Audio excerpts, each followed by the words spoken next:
ہم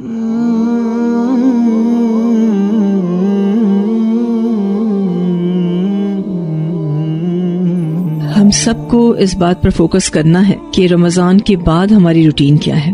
ہر سال رمضان المبارک آتا ہے اور بڑی تیزی سے گزر جاتا ہے. لوگ اچھے طریقے سے رمضان المبارک میں اللہ تعالیٰ کی عبادت کرتے ہیں، لیکن کیا گارنٹی ہے کہ ہماری نیکیاں، ہماری عبادتیں قبول ہوئی ہوں گی؟ پتہ نہیں وہ روزے قبول ہوئے یا نہیں، اور وہ نمازیں، وہ رکوع، وہ سجود، وہ قیام، وہ قبول ہوا یا نہیں. اس کی کیا علامت ہے کہ ہمارے اعمال قبول ہوئے ہیں؟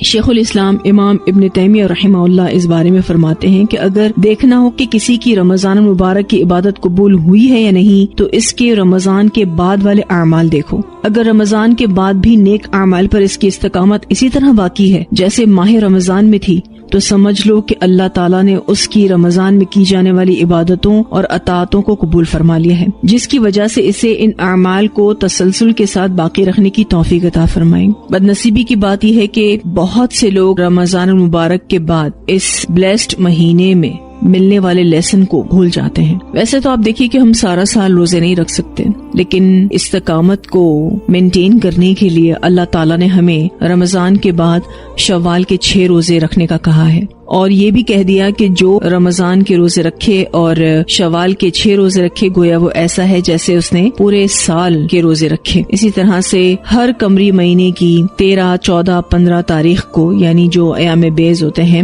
اور پیر اور جمعرات کو روزہ رکھنا بھی رسول اللہ صلی اللہ علیہ وسلم کی سنت مبارکہ، اگر ہم اس کو بھی کنٹینیو کرتے ہیں تو یہ بھی بہت ہی زیادہ نیکیوں میں اضافے کا سبب بنتا ہے. پھر اسی طرح سے انشاءاللہ آپ یوم عرفہ کا روزہ رکھیں گے، یوم عاشورہ کا روزہ رکھیں گے. یعنی آپ دیکھیے کہ ایک کے بعد ایک ٹاسک اللہ تعالیٰ مجھے اور آپ کو دیتے جاتے ہیں تاکہ ہم ان روزوں کی جو یاد ہے نا اس کو تر و تازہ رکھیں. رمضان کے مہینے میں ہمارا قرآن کے ساتھ کتنا زیادہ تعلق قائم ہو جاتا ہے الحمدللہ، لیکن جیسے ہی رمضان ختم ہوتا ہے اس کے بعد قرآن مجید کی تلاوت کرنا، اس پر تدبر کرنا، غور و فکر کرنا، اس پر عمل کرنا اور آگے لوگوں تک پہنچانا، یہ ذمہ داری جو ہم سب پر عائد ہوتی ہے، ہم اس ذمہ داری کو کتنا فلفل کرتے ہیں. رمضان کے مہینے میں مساجد میں کافی رش ہوتا ہے، اور جیسے ہی رمضان ختم ہوتا ہے مساجد ویران ہو جاتی ہیں. مسلمان اپنی قرآن سے ریلیٹڈ ذمہ داری کو، جماعت سے نماز پڑھنے کی ذمہ داری کو فراموش کر کے اپنے کام دھندوں میں لگ جاتے ہیں، اپنی اکانومی کو مضبوط کرنے میں لگ جاتے ہیں. حضرت عبداللہ رضی اللہ تعالیٰ عنہ کو نبی اکرم صلی اللہ علیہ وسلم نے فرمایا تھا کہ عبداللہ ان لوگوں میں سے نہیں ہو جانا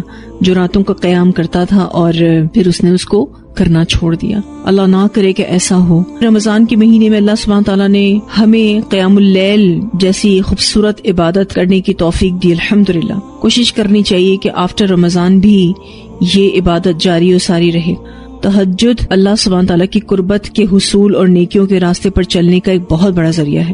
اس نفلی عبادت کی ادائیگی کی وجہ سے انسان اپنی مشکلات پر قابو پانے میں کامیاب ہو جاتا ہے. اور پھر یہ کہ اگر میں اور آپ اللہ تعالیٰ کی بارگاہ میں گڑ گڑا کر اللہ کو راضی کرنے کی کوشش کرتے ہیں تو ڈیفینیٹلی ہمیں تہجد کے ساتھ کامیابی نصیب ہوگی. پھر یہ کہ اللہ تعالیٰ کا ذکر کرتے رہنا چاہیے اور ہر وقت اپنے گناہوں پر نادم ہو کر اللہ کو راضی کرنے کی ہم سب کے اندر جستجو ہونی چاہیے. رمضان کے مہینے میں اور آپ کتنا یاد کرتے تھے اللہ تعالیٰ کو، اس کی بارگاہ میں کتنی توبہ کرتے تھے، تو باقی دنوں میں بھی ہمارے اندر یہ جستجو ہونی چاہیے کہ ہم توبہ اور استغفار کو جاری و ساری رکھیں. توبہ استغفار کی بڑی برکت ہے. انسان کی زندگی میں خوشیاں آتی ہیں، برکتیں آتی ہیں، نعمتیں آتی ہیں. اللہ تعالیٰ سورہ نوح میں آیت نمبر 10 سے 12 میں فرماتے ہیں کہ اللہ تعالیٰ سے بخشش مانگو، بے شک وہ بہت زیادہ بخشنے والا ہے. وہ بھیجے گا بارش تم پر بہت زیادہ، اور وہ مدد کرے گا تمہاری مالوں اور بیٹوں کے ساتھ، وہ پیدا کرے گا تمہارے لیے باغات اور جاری کر دے گا تمہارے لیے نہریں. یعنی انسان کی زندگی میں بے شمار خوشیاں اور برکتیں اور نعمتیں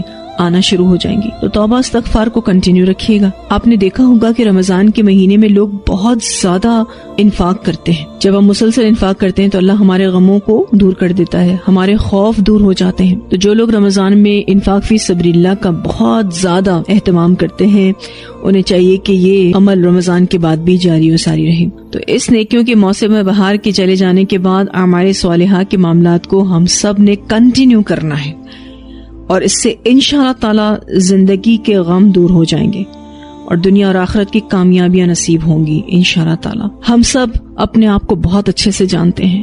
ہم سب جانتے ہیں کہ ہم کہاں غلطیاں کرتے ہیں، ہم سب جانتے ہیں کہ ہم کہاں اپنی زبانوں کا غلط استعمال کرتے ہیں، ہم سب جانتے ہیں کہ ہم کہاں اپنے آپ کو ضائع کر رہے ہیں، اور ہم سب یہ بھی جانتے ہیں کہ ہم کتنی عبادتیں کرنے والے ہیں۔ ہم سب کو اس بات کا خیال رکھنا ہے کہ ہم اپنے آپ کو دیکھیں اور اپنی غلطیوں پر نظر ڈالیں۔ ہم بہت جلدی ججمنٹل ہو جاتے ہیں، بہت جلدی لوگوں کے بارے میں کامنٹس دے دیتے ہیں، اور ہمارا اپنا حال کیا ہے یہ تو ہم بہت اچھے سے جانتے ہیں۔ قرآن پاک میں اللہ تعالیٰ فرماتے ہیں سورہ قیامہ میں کہ انسان اپنے آپ کو بہت اچھے سے جانتا ہے، تو دوسروں پر کامنٹ کرنا یا دوسروں کے بارے میں ججمنٹل ہونا چھوڑ دینا ہے اور اپنی اصلاح کرنی ہے انشاءاللہ تعالیٰ۔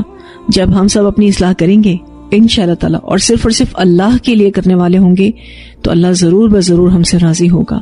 ہم میں سے کسی کو نہیں پتا کہ ہم نے الحمدللہ یہ جو بھرپور رمضان گزاری اللہ کی توفیق کے ساتھ، اگلی رمضان ہمیں ملے گی یا نہیں، لیکن ہم سب کو کوشش کرنی ہے کہ رمضان کا ایسنس، رمضان کی خوشبو، رمضان کی مہک ہمارے باقی کے 11 مہینوں میں موجود رہے انشاءاللہ تعالی۔ باقی حفاظت تو اللہ ہی کرنے والا ہے، ہمارے اعمال کی بھی، ہماری نیکیوں کی بھی، ہماری عبادتوں کی بھی توفیق بھی وہی دینے والا ہے۔ بس میں نے اور آپ نے اپنی نیتوں کو بہت اچھا اور خالص رکھنا ہے۔ نیتوں کو خالص رکھنا اس دنیا کا مشکل ترین کام ہے، لیکن جب ہم کوشش کریں گے تو اللہ ہماری مدد ضرور کرے گا۔ ہم سب کوشش کریں اپنے آپ کو عبادتوں کے حوالے سے مینٹین کرنے کی۔ جب ہماری عبادتیں اسٹرانگ ہوں گی، ہماری زبان اذکار میں مصروف رہے گی، تو انشاءاللہ تعالی ہم فضول چیزوں میں نہیں لگیں گے۔ اللہ ہم سب کو بہترین عمل کرنے کی توفیق عطا فرمائے۔